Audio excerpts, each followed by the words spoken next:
মাধ্যমিক পরীক্ষা তো শেষ। যাক, মাথা থেকে যেন একটা বিশাল বোঝা নেমে গেল, তাই না? জীবনের প্রথম এত বড় পরীক্ষা, একটা চাপ তো ছিলই। এখন একটু রিল্যাক্স করার সময়। কিন্তু ওই আনন্দটার সাথে সাথেই আর একটা চিন্তা কিন্তু মাথার মধ্যে ঘুরপাক খেতে শুরু করেছে। একদম ঠিক। চিন্তাটা হলো নম্বর নিয়ে। কত পেলে পাস? যাদের পরীক্ষা হয়তো একটু এদিক ওদিক হয়েছে, তাদের মাথার এখন শুধু এই একটাই প্রশ্ন ঘুরছে। আবার যাদের পরীক্ষা বেশ ভালো হয়েছে, তারা ভাবছে ফার্স্ট ডিভিশন, স্টার বা লেটার মার্কস এগুলোর জন্যে ঠিক কত নম্বর লাগবে। চলুন আজ এই সব প্রশ্নের উত্তরই এক এক করে জেনে নেওয়া যাক। পরীক্ষা শেষ হওয়ার পর এই সময়টাতেই কিন্তু রেজাল্ট নিয়ে হাজারটা প্রশ্ন মাথায় আসে। তাই চলুন আজ পুরো নাম্বার সিস্টেমটাকেই একদম সহজ করে বুঝে নিই। আমরা একদম পাস নম্বর থেকে শুরু করে স্টার মার্কস পর্যন্ত, মানে সর্বোচ্চ সম্মান পেতে গেলে ঠিক কি কি লাগে, সবটা ধাপে ধাপে দেখব। তো রেজাল্টের সিঁড়ির প্রথম ধাপটাই হলো পাশ করা। তাই চলুন সবার আগে সেই বিষয়টা নিয়ে কথা বলা যাক, যেটা নিয়ে এখন হয়তো অনেকেরই সবথেকে বেশি চিন্তা হচ্ছে। মাধ্যমিকে পাশ করতে গেলে ঠিক কি কি শর্ত মানতে হয়, চলুন দেখে নেওয়া যাক। দেখুন, মূল নিয়মটা কিন্তু খুবই সোজা। পাশ করার জন্যে মিনিমাম পেতে হবে 25% নম্বর, মানে প্রতি 100 নম্বরের মধ্যে পেতে হবে 25।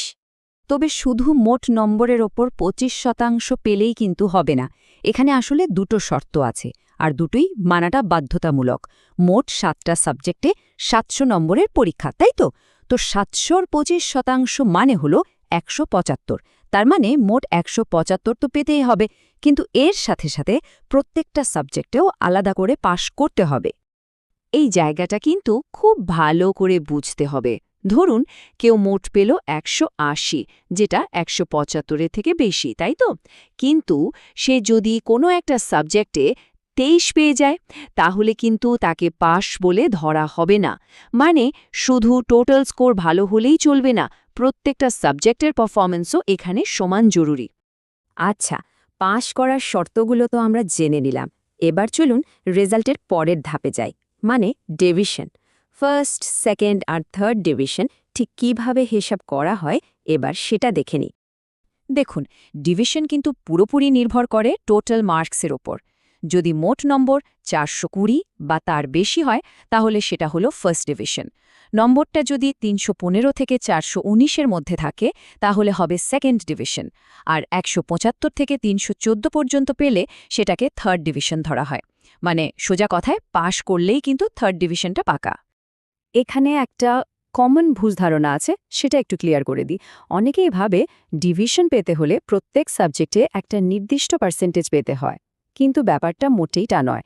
ধরুন কেউ একটা বিষয় পেল 80, আরেকটায় পেল 40, কিন্তু তার মোট নম্বর যদি 420 হয়ে যায়, তাহলে সে কিন্তু ফার্স্ট ডিভিশনই পাবে। আসল কথা হলো টোটাল স্কোর। ফার্স্ট ডিভিশনের উপরেও কিন্তু আরও দুটো বেশ সম্মানজনক ব্যাপার আছে, যেগুলো নিয়ে ছাত্রছাত্রীদের মধ্যে দারুণ আগ্রহ থাকে। হ্যাঁ, আমি স্টার মার্কস আর লেটার মার্কসের কথা বলছি।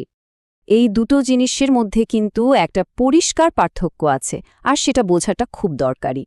দেখুন, স্টার মার্কস হলো একটা অ্যাগ্রেগেট বা মোট নম্বরের উপরে স্বীকৃতি, আর অন্যদিকে লেটার মার্কস হলো কোনো একটা পার্টিকুলার সাবজেক্টে খুব ভালো ফল করার স্বীকৃতি। তাহলে প্রশ্ন হলো, স্টার মার্কস পেতে ঠিক কত নম্বর লাগে? উত্তরটা হলো মোট 700 নম্বরের 75%, মানে 525 বা তার বেশি। এই নম্বরটা পেলেই স্টার মার্কস পাওয়া যায়। আবারও বলছি, এটাও কিন্তু টোটাল মার্কসের উপরেই নির্ভর করে। আর লেটার মার্কসের ব্যাপারটা হলো সাবজেক্ট ভিত্তিক। মানে কোনো একটা বিষয় যদি কেউ 80% বা তার বেশি নম্বর পায়, তাহলে সেই সাবজেক্টে লেটার পেল বলে ধরা হয়। আর একজন কিন্তু একাধিক বিষয়েও লেটার পেতেই পারে। যেমন ধরুন 3টে সাবজেক্টে 80-র বেশি পেল, তাহলে তার 3টে লেটার। আচ্ছা, এবার এমন একটা বিষয় নিয়ে কথা বলবো, যেটা নিয়ে আলোচনা তো অনেক হয়, কিন্তু সঠিক তথ্য প্রায় কারোর কাছেই থাকে না। হ্যাঁ, ঠিকই ধরেছেন, আমি গ্রেস মার্কসের কথা বলছি।